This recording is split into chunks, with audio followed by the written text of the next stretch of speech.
교회에게 보내는 편지 세 번째 시간, 버가모 교회에 대해 알아보도록 하겠습니다. 사람은 환경에 많은 영향을 받는 존재입니다. 그래서 가능하면 좋은 환경에서 살고자 하는 마음이 있고 그러기 위해서 더 애를 쓰는 것이죠. 우리가 자녀들을 낳게 되면 어떻습니까? 서울에 살게 되면 이전에는 강남에 가기를 원했죠. 근데 요즘 어떻습니까? 목동에 가기를 원합니다. 왜일까요? 그곳의 학군이 좋기 때문이겠죠. 그런데 우리가 좋은 환경을 말할 때 어떠한 조건이 좋은 환경인가 생각해 보아야 되겠습니다. 같은 환경이라 할지라도 어떤 사람에게는 최적의 좋은 환경인가 하면 어떤 사람에게는 가장 나쁜 환경일 수 있기 때문이겠죠. 믿음의 사람들에게는 세상적으로는 좋은 환경처럼 보이지만 신앙생활을 하는데 아주 불합리한 조건으로 정말 불리한 조건이 될 수 있는 환경이 있죠. 반대로 세상적으로 볼 때 너무나 안 좋은 매력이 없는 곳이라 할지라도 신앙생활을 하는데 영적으로 좋은 환경이 될 수도 있는 것입니다.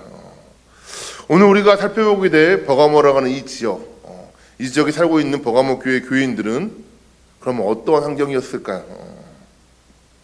신앙생활을 하기에 아주 좋은 환경에서 살고 있었을까요? 아니면 신앙생활을 하기에 정말 어렵고 힘든 환경 가운데 살고 있었을까요?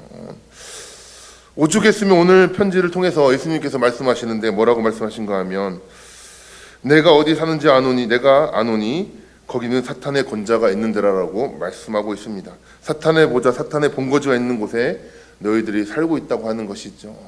그 정도로 버가모 지역은 성도들이 살아가기에 너무나 불리한 여건의 환경을 가진 곳이었습니다. 오늘 말씀을 통해서 우리가 알아보아야 할 것은 우리 또한 우리가 살아가고 있는 이 세상 우리의 환경이 어떠한 곳인지를 한번 진단해 볼 필요가 있을 것 같습니다. 그리고 어떤 환경과 상황 속에서도 믿음을 잊지 않고 주님을 붙잡고 산다는 것이 무엇인지 다시 한번 우리의 믿음을 점검해 볼 수 있는, 신앙을 점검해 볼 수 있는 시간이 되었으면 좋겠습니다. 먼저 첫 번째로 오늘의 수신자는 버가모 교회 교인들입니다. 지금은 베르가마라고 불리는 곳이죠. 아까도 말했듯이 이곳은 사탄의 권자가 있는 곳이라고 말하고 있습니다. 도대체 버가모라는 곳이 어떠한 곳이기에 예수님께서 사탄의 권자가 있는 곳이다 이렇게 칭하시는 것일까요? 지금은 이제 이 도시 또한 다 소멸해버리고 유적지만 남아있는데 그 유적지를 찾아보면 왜 이러한 말씀을 하셨는지 우리는 알 수 있습니다. 우상 숭배와 황제 숭배, 세상 물결이 아주 극에 달했던 곳이 바로 이 버가모라는 곳이죠. 버가모를 헬라어로 표기하자면 페르가모라는 단어로도 뜻합니다. 이 단어는 두 가지가 합성되어진 단어인데 페르와 가모스가 합성되어졌습니다.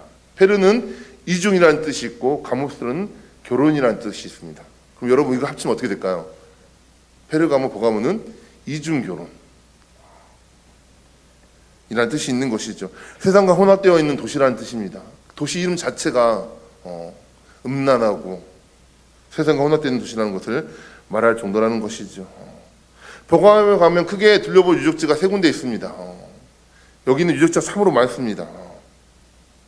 먼저 첫 번째는 시내에서 가파른 산으로 올라가면 아크로폴리스라는 도시가 있습니다. 중요한 유적지 중에 하나죠. 두 번째로는 고대 병원으로 유명했던 아스클레피온이라고 하는 신전이 또 있었습니다. 또 세 번째로는 세라시스를 위한 신전, 이집트 신인데 그 신을 섬기기 위한 신전이 또한 있었습니다. 이걸 한번 좀 자세히 살펴보자면 아크로폴리스, 이것도 또한 합성되어진 단어입니다. 아크로는 높다라는 뜻이 있고 폴리스는 도시라는 것이죠. 정말로 산 높은 곳에다가 요새를 지어놓은 곳이죠. 그들이 이곳에 도시를 지어놨는데 그곳에 무엇을 지었는가 하면 로마 신화의 그리스 로마 신화의 대표적인 신인 제우스 신전을 그곳에 지어놓았습니다. 그리고 술의 신 디오니소스의 신전을 또 거기에 지어놓았고 아테네 신전과 농업과 풍요의 신인 데메테르의 신전 또한 그곳에 지어져 있는 것이죠. 아주 빼곡하게 그곳에는 여러 명의 신들의 신전이 차곡차곡 지어져 있는 곳이었습니다. 그래서 버가모를 가리켜서 어떻게 이야기하냐면 신들의 도시라고도 말하기도 했습니다. 뿐만 아니라 버가모는 황제를 섬기기에도 특출났던 도시였습니다. 그래서 아우구스투스 황제를 위한 제일 첫 번째 신전이 지어진 도시이기도 하고요. 트라이안 황제, 하드리안 황제의 신전 또한 신상 또한 지어졌던 곳이 이곳이기도 합니다. 황제 숭배의 꽃을 피운 도시였던 것이죠. 이렇게 황제 숭배를 잘하다 보니까 이 도시만의 특별한 특권이 있었습니다. 황제를 잘 숭배하면 어떻게 할까요? 황제가 그 도시에게 많은 권한을 주겠죠. 그 가운데 하나가 무엇인가 하면 로마의 관할 구역이었지만 그 도시에 자체적으로 사법의 재량권을 주었던 것입니다. 로마의 관리하에 있었지만 이 도시 자체로 재판을 할 수 있었던 것이죠. 예수님이 잡히셨을 때를 생각해 보십시오. 유대인들이 예수님을 죽이고자 했지만 그들이 재판할 수 있는 권리는 없었습니다. 그래서 어떻습니까? 빌라도에 가서 로마의 법으로 예수님을 재판해달라고 요구했죠. 그러한 재판권이 이 버가모에게 있었다는 것이죠. 그래서 그들은 그들 스스로를 뭐라고 이야기했냐면 정의의 검이다라고 말할 정도였습니다. 이렇게 불렀는데 그렇게 자부심을 갖고 있었는데 오늘 말씀해 보니까 주님은 그들에게 뭐라고 말합니까? 뭐라고 나오십니까? 주님은 자기를 좌우의 날성 검을 가지신이라고 말하고 있죠. 너네가 그렇게 정의의 검이라고 말하지만 그 검은 가짜라고, 내가 진짜 검이라고 말씀해 주고 계신 것이죠. 또한 아크로폴리스의 경사로를 이용해서 큰 원형극장을 그들은 건설했습니다. 그리고 그곳에서는 20만 권이나 보유되어 있던 도서관이 있었던 곳이기도 하죠. 학문적으로도 상당히 깊이가 있고 중심 역할을 했던 것이 바로 이 버가모였던 것입니다. 두 번째로 살펴볼 것은 아클레피온 신전입니다. 이곳은 아까 뭐라고 말했죠? 병원이라고 이야기했죠. 요즘으로 치면 종합의료시설인데 약물요법 외에도 일광욕으로 치료하는 것, 또 그 다음에 스파치료, 온천이 있어서 아쿠아 치료를 하기도 했고 운동요법과 음악요법 등을 활용했던 것입니다. 그 당시 의술이 얼마나 발전했지는 모르겠지만 요즘으로 치자면 요양원 같은 것이죠. 좋은 곳에서 공기를 마시면서 그 건강을 회복하는 그런 병원이 있었던 곳이 그곳입니다. 그곳의 마지막 치료의 완성은 아스클레피온 신전에서 제사를 드리는 것으로 완성되어졌습니다. 당대 최고의 병원으로 소문이 났고 소아시약 지역뿐만 아니라 그리스의 지역에서도 병명을 고치기 위해서 많은 사람들이 몰려왔던 것이 바로 이곳이었던 것이죠. 세 번째로는 세라시스 신전이 있었습니다. 그 길이가 100m이고 너비가 40m였습니다. 정말로 크죠? 우리 교회보다 크잖아요, 그죠? 정말로 큰 건물인데 그 당시에 그 건물이 붉은 벽돌로 지어져 있어서 붉은 정원이라 불릴 정도였다고 합니다. 지금은 벽만 남아있고 본체는 다 부서지고 없지만 그 어마어마한 유적들을 가지고 있는 그것들을 볼 때 왜 주님이 그곳이 사탄의 권자가 있는 곳이라고 했는지 우리는 알 수 있습니다. 온갖 우상들이 있었고 황제 숭배를 했고 헬라 신전들과 치료의 신 그리고 이집트 신까지 온전 신전들이 바글바글했던 곳이 바로 이 버가모였다는 것이죠. 에베소가 당시에 소아시아의 경제나 문화의 중심지였다면 이 버가모는 소아시아의 행정과 정치의 중심이라고 볼 수 있었습니다. 그래서 사법적인 독립권을 가지고 있을 정도로 버가모는 다른 지역에 비해서 탁월하게 발달된 도시였던 것이죠. 그렇다면 여러분, 이곳에서 신앙생활을 하는 것이 쉬웠을까요? 어려웠을까요? 어려웠겠죠. 가는 곳마다 우상숭배를 합니다. 우상숭배를 떠나서는 생활 자체가 이해가 안 되는 곳이 바로 이 버가모였습니다. 이러한 곳에서 예수님을 나의 주님이라고 고백하고 살아간다는 것은 참 쉽지 않습니다. 그래서 예수님께서 뭐라고 말합니까? 내가 너의 그 사정을 다 안다라고 말씀하시는 것이죠. 이런 버가모 교회 교인들에게 예수님은 자신을 누구라고 소개하십니까? 12절입니다. 버가모 교회 사자에게 편지하라. 좌우에 낯선 검을 가지신 이가 이르시더라고 말하고 있는 것입니다. 좌우에 낯선 검을 가지신 이, 검을 좌우에 들고 있다는 것은 무엇을 의미합니까? 여러분, 한 손에 검을 들고 있어도 무서운데 양손에 검을 들고 있으면 어떻을까요? 매우 비장하고 강도 높은 메시지를 전하겠다는 의미가 있습니다. 문제는 이 검의 용도가 무엇이냐가 중요한 것이죠. 보통 주님께서 우리를 향해서 검을 드실 때는 어떠할 때인가요? 우리를 공격하는 것이 아니라 우리를 방해하거나 우리의 대적자들 향하여서 주님이 검을 휘두르는 것을 우리는 상상하죠. 그런데 오늘 말씀해 보니까 그러한 자들을 공격하기 위한 검이 아니고 믿음을 가졌다가 변질된 자들에게 경고하기 위해서 말씀의 검을 가지고 오셨다고 말하고 있는 것입니다. 버가모 교회 교인들 가운데 회개하지 않고 세상과 타협하고 배교하고 이런 자들에게 우리 주님께서 말씀의 검으로 나아오시고 있는 것이죠. 그럼 버가모 교회 교인들에게 예수님은 어떠한 칭찬을 하셨을까요?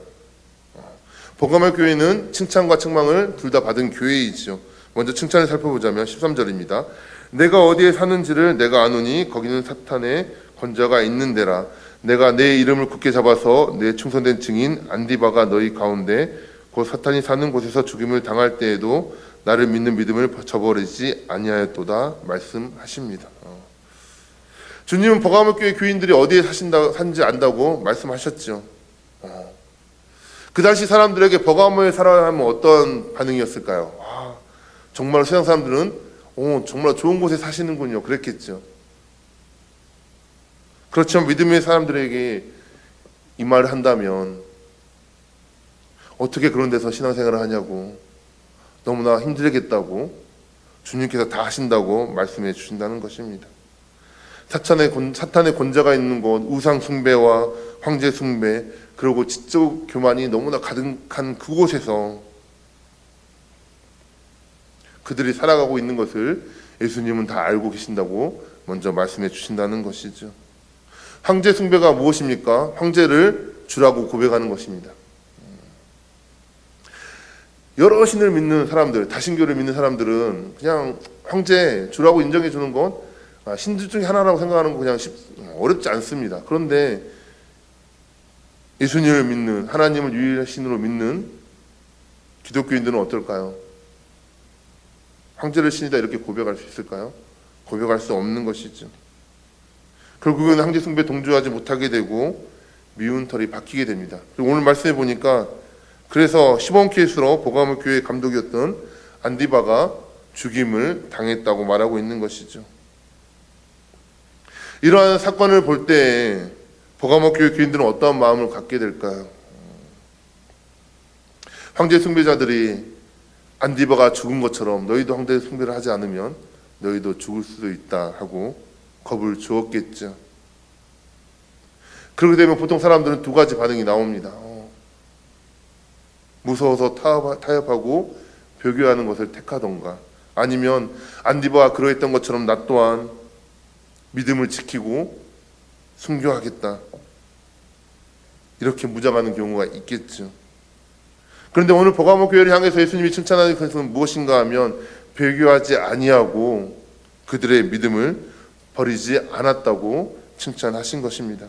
주님을 굳건히 붙잡고 있었다고 말씀해 주신 것이죠. 버가모 교회는 순교자를 배출했다는 교회라는 그 사실을, 그 자부심을 가지고 그들의 신앙을 지켰던 교회였습니다. 자기도 순교할 수 있다는 각오를 가지고 믿음을 지켰던 교회였던 것이죠. 주님께서 이것을 칭찬하셨던 것입니다. 그런데 여기서 끝났으면 좋겠지만 이 박해가 끝나고 나서 버가모 교회는 급속도로 신앙이 변질되기 시작합니다. 주님께서 그래서 이 뒤에 책망받을 만한 일들을 말씀하시죠. 그것은 무엇인가 하면 발람의 교훈과 니골라당의 교훈을 용납했다고 말하고 있습니다. 버가모 교회는 아주 강력한 박해 속에서도, 순교자가 나오는 그 상황 속에서도 그 순교자의 본을 받아서 믿음을 지켰는데, 이 박해가 끝나고 나서 세상의 유혹이 밀려올 때 거기서 영적인 긴장이 풀려버리고 믿음을 지키지 못했다고 주님은 책망하고 계시는 것이죠. 14, 15절입니다. 그러나 내게 두 가지 책망할 것이 있나니 거기 내게 발람의 교훈을 지키는 자들이 있도다. 발람이 발락을 가르쳐 이스라엘 자손 앞에 걸림돌을 놓아 우상의 제물을 먹게 하였고 또 행음하게 하였느니라. 이와 같이 내게도 니골라 당의 교훈을 지키는 자들이 있도다. 여기 보면 발람의 교훈과 니골라 당의 교훈이라는 지키는 자들이 나오는데, 이것을 두 건은 다 같은 것을 의미합니다. 구약으로 비유하자면 발람의 교훈처럼 보이는 것이고, 신학적인 개념을 말하자면 영지주의 한 분파였던 니골라당을 따랐다는 것을 말하는 것이죠. 니골라당은 어떠한 것을 주장하냐면 육신으로 짓는 죄가 영혼을 병들게 할 수 없다고 말했습니다. 그래서 이원론적인 것이죠. 육신과 영혼은 분리된 것이다. 그래서 육신으로 짓는 죄는 영적인 우리의 영혼을 더럽게 할 수 없다 주장했습니다. 우리가 영적으로만 굳건히 붙잡고 있으면 육적으로 짓는 죄는 우리의 영혼에게 아무런 영향을 끼치지도 못한다고 그렇게 주장했던 것이죠. 발람의 교훈은 또 무엇입니까? 민수기 22장 24장에 보면 발락과 발람에 대한 이야기가 나옵니다. 잠깐 정리해 보자면 이스라엘 백성들이 출애굽 후에 광야 생활을 마치고 40년 만에 모압 땅 앞에 도착합니다. 이곳에 오게 되었을 때 모압 왕이었던 발락이 이스라엘 백성들을 두려워하지요. 그리고 저들을 어떻게 망하게 할까 고민하다가 당시 아주 용하다고 소문이 났던 선지자 발람을 돈으로 매수해서 하나님의 이름으로 저주하도록 부탁을 하게 되어지는 것이죠. 발람은 발락 왕의 부탁을 받고 이스라엘을 저주하려고 합니다. 그러나 하나님이 허락하지 아니하셨고 도리어 그는 이스라엘 백성의 축복을 내리게 하죠. 그러자 발람이 꾀를 내어서 이스라엘 백성을 타락시킬 수 있는 방법을 발락에게 알려주게 됩니다. 그것이 무엇입니까? 모압 여자들로 이스라엘 남자들을 유혹하여 음행과 우상숭배를 하게 하는 것이었죠. 그래서 스스로 하나님의 저주를 받도록 하는 것이었습니다. 이 결과가 어떻게 되었나요? 이스라엘에 연병이 있었고 2만 4천 명이 죽게 되었죠. 비나에스에 의해서 이스라엘 남자와 미디안 여인은 죽음으로써 이것이 끝나게 되었습니다. 이것이 발람의 교훈입니다. 이스라엘 백성들에게 이러한 미혹으로 우상숭배와 음행으로 그들이 하나님의 심판을 받게 만든 것이 바로 발람의 교훈이고, 버가모 교회 교인들이 그런 시선으로 세상과 물들었다는 것을 보여주는 것이죠. 발람의 교훈은 순교적인 신앙으로 가진 버가모 교회 성도들을 넘어뜨리기 위한 사탄의 전략적인 공격이었습니다. 니고라당 역시 마찬가지죠. 육체로 죄를 짓는 것은 영혼 구원과 상관이 없다, 이렇게 가르쳐 왔던 것이죠. 우리가 신앙생활을 하면서 사실 해서는 안 될 것들이 너무나 많이 있습니다. 술 취하는 것 당연히 안 되죠. 여러분 점 보는 거 됩니까? 안 되죠. 그런데 TV를 보다 보면 교회 권사를 하는 분이 점을 자주 본대요. 그런 것들이 나와요. 너무 당연하게 나오죠. 또 어떻습니까? 사업을 하다 보면 술집을 가거나 접대를 하거나 그런 것들이 있었죠. 불건전으로 갈 수 있죠. 그럴 때마다 마음에 찔림이 있고 막 그럴 겁니다. 그런데 누군가 나타나서 여러분에게 말한다고 하십시오. 어떻습니까? 그런 거 다 중요하지 않다고, 그런 거 필요 없다고, 그냥 다 하라고. 오직 예수님만 받고 있으면 구원 받으니까 그런 거 다 해도 된다고 하면 어떨까요? 여러분 혹하겠죠. 처음에 뭐 이상한 말 한다고 그러겠지만 계속 듣다 보면 혹해서 세상의 육신의 정욕이나 세상의 풍조에 젖어들고 그렇게 살아가는 사람들이 생기게 되겠죠. 넘어가기 시작하는 사람들이 있다는 것이죠. 버가모의 교회가 바로 그랬다는 것입니다. 버가모의 교회는 그렇게 세속화가 되어졌고 세상에 물드는 물결이 막 밀려올 때 그것을 거절하지 못했습니다. 다 용납하다 보니까 마지막에는 신앙의 본질까지 잊어버렸던 것입니다.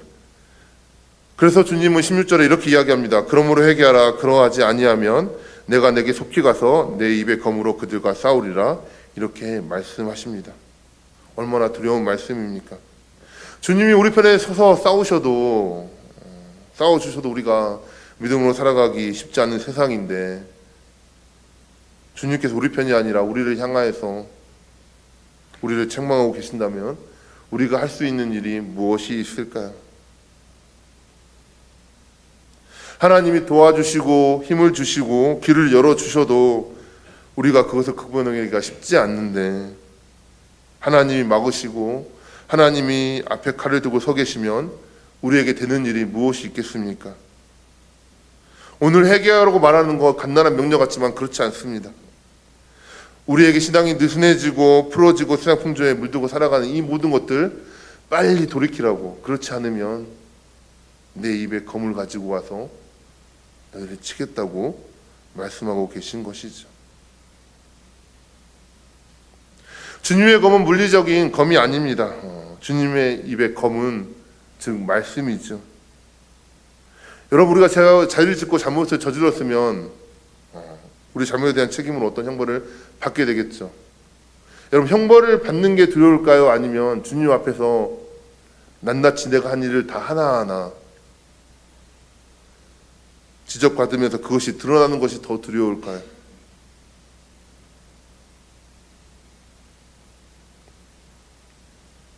주님께서 이렇게 말씀하시는 것입니다. 내가 와서 너희들의 그 행실을 낱낱이 말씀으로 다 드러내겠다고 말씀하신 것이죠. 그러기 전에 회개하라고 오늘 말씀하고 계시는 것입니다. 각 교회마다 처한 상황이 다르지요. 그리고 믿음을 끝까지 지키는 것은 쉽지 않은 것입니다. 우리가 그전 교회들도 보아왔듯이 모든 교회들의 상황이 다 다릅니다. 특별히 이 버가모 교회에게 그래서 하나님께서, 주님께서는 믿음으로 이겨내는 자에게 주시는 상급이 또한 다르지요. 어떠한 상급을 약속해 주십니까? 12절입니다. 귀 있는 자는 성령이 교회들에게 하시는 말씀을 들을지어다. 이기는 그에게는 내가 감추었던 만나를 주고 또 흰 돌을 줄 터인데 그 돌 위에 새 이름을 기록한 것이 있나니 받은 자 밖에는 그 이름을 알 사람이 없느니라고 말씀하고 계십니다. 감추었던 만나와 흰 돌을 주시겠다고 말했죠. 여러분, 언약궤 법궤에는 세 가지가 들어있었습니다. 무엇이 있었습니까? 율법판이 들어있었고 만나 항아리가 들어있었고 아론의 쌍난 지팡이가 들어있었죠. 그런데 지금 그 언약궤가 어디 있습니까? 어느 누구도 그것이 어디 있는지 알 수 없지요. 어쩌면 하나님께서 감추어 버린 것처럼 어디 있는지 그 누구도 알 수 없습니다. 그런데 오늘 말씀이 뭐라고 말합니까? 감추었던 만나를 주시겠다고 말씀하시는 것이죠. 여러분, 법궤는 항상 어디에 보관되어 있을까요? 바로 지성소에 보관되어 있었습니다. 지성소가 어떠한 곳입니까? 하나님의 인재의 상징이고 또 인내의 상징이고 이스라엘 백성들을 만나주셨던 곳이죠. 또 만나는 어떻습니까? 이스라엘 백성들이 광야에서 생명을 연장시키는 생명의 양식이었죠. 감추었던 만나를 주신다는 것은 두 가지 의미가 있습니다. 첫 번째, 영생을 얻도록 양식을 주시겠다고 하는 것이고, 두 번째로 하나님의 인재의 장소가 증소 안에 있는 것처럼 항상 우리와 함께 주시겠다고 말씀해 주시는 것이죠. 그렇다면 두 번째로 흰돌은 또 무엇을 의미합니까? 흰돌에 대해서 여러 가지 해석이 있습니다. 근데 그 당시에 관습을 우리가 좀 돌아올 필요가 있을 것 같습니다. 연애를 하거나 모임을 할 때 모든 사람이 오라고 열어놓고 하는 연애가 있는가 하면 특정한 사람들만 부르는 연애가 있죠. 이러한 특정한 사람들을 부를 때 그냥 부르는 것이 아니라 오늘도 치면은 초대장처럼 흰 돌에 이름을 적어서 나눠줬다는 것입니다.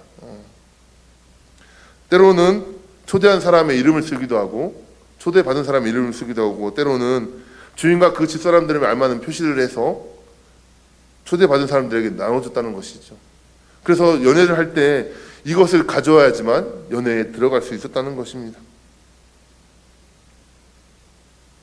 마치 천국에 들어갈 수 있는 초대장과 같은 것이죠. 또 당시에 재판을 할 때 흰 돌과 검은 돌을 사람들에게 나눠줬다고 합니다. 만약 이 사람이 유죄면 검은 돌을 던지고 유죄가 무죄이면 흰 돌을 던지라고 했다는 것이죠. 그래서 흰 돌이 많이 나오면 이 사람은 사는 것이고 검은 돌이 많이 나오면 처형을 당하는 것이었다고 합니다. 그 당시에 관습을 볼 때 흰 돌을 주었다는 것은 생명을 주겠다는 것, 천국에 들어가게 해주겠다는 그런 의미가 있는 것이죠. 우리가 살아가는 이 시대는 신앙의 순수함을 지켜나가기 쉽지 않은 시대입니다.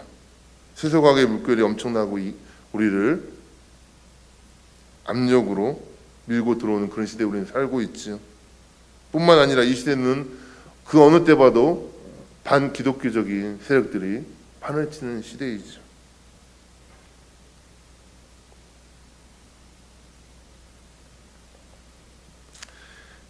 이런 시대를 살아가고 있는 우리에게 예수님께서 말씀하십니다.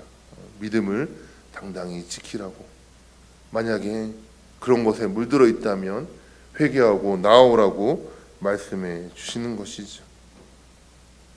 오늘 우리는 이 느골당의 교훈을 통하여서, 발람의 교훈을 통하여서 내 주변에는 느골당이나 발람의 교훈이 있지 않는지 돌아볼 수 있는 우리 성도님들이 될 수 있기를 원합니다.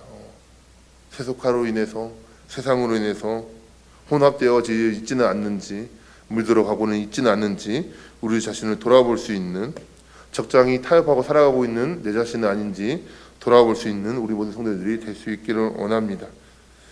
그리고 이 시간 또 한번 결단했으면 좋겠습니다. 예수님의 이름으로 굳게 잡고 그분의 뜻대로 살아가기로 결단하는 우리가 될 수 있기를 원합니다. 예수님께서는 회개하라고 했습니다. 빨리 돌이켜서 미혹되지 않고 우리의 신앙을 잘 지켜낼 수 있는 우리 모든 성도님들이 될 수 있기를 원합니다. 그러할 때 이 세상에서 소금과 빛의 역할을 감당하며 하나님 나라의 영광을 나타낼 수 있는 모든 성도들이 될 수 있을 것입니다. 하나님께서 우리 모두에게 세상을 이기는 믿음과 능력을 주시기를 소망합니다. 오늘 이 보가목 교회를 보면서 정말 그들이 환난의 때, 그들 그 핍박의 때 그들이 신앙을 잘 지켰지만 이 세상과 타협했던 그 사실을 기억하면서 우리 또한 그 신앙의 순성을 지킬 수 있는 우리가 되게 해달라고 기도하며 나아갈 수 있는 우리 모든 성도님들이 될 수 있기를 원합니다. 그래야 해서 이기는 자에게 주시는 감추어진 만나와 힌도를 얻으시는 우리 모든 성도님들이 될 수 있기를 바랍니다. 기도하도록 하겠습니다. 은혜가 풍성하신 하나님 아버지, 오늘 또 버가목 교회를 통하여서 우리 교회와 나 자신을 돌아볼 수 있는 시간을 갖게 하여 주시니 감사합니다. 하나님의 그 사랑으로 우리가 예수님을 믿고 구원받았음을 다시 한번 고백합니다. 그렇지만 우리의 삶 가운데 세상에 물들지는 않았는지, 하나님과 세상을 함께 섬기지는 않았는지, 하나님의 말씀이 아니라 세상이 기준이 되어서 세상의 가치관을 따라 살아가지 않았는지 우리를 돌아보게 하여 주시니 감사합니다. 하나님, 회개할 것 있다면 회개하게 하여 주시고 하루빨리 돌아설 수 있게 하여 주시고 하나님이 주시는 그 능력을 가지고 감추어진 만나와 힌도를 받을 수 있는 모든 성도들이 될 수 있도록 은혜를 더하여 주시옵소서. 예수님의 이름으로 기도합니다.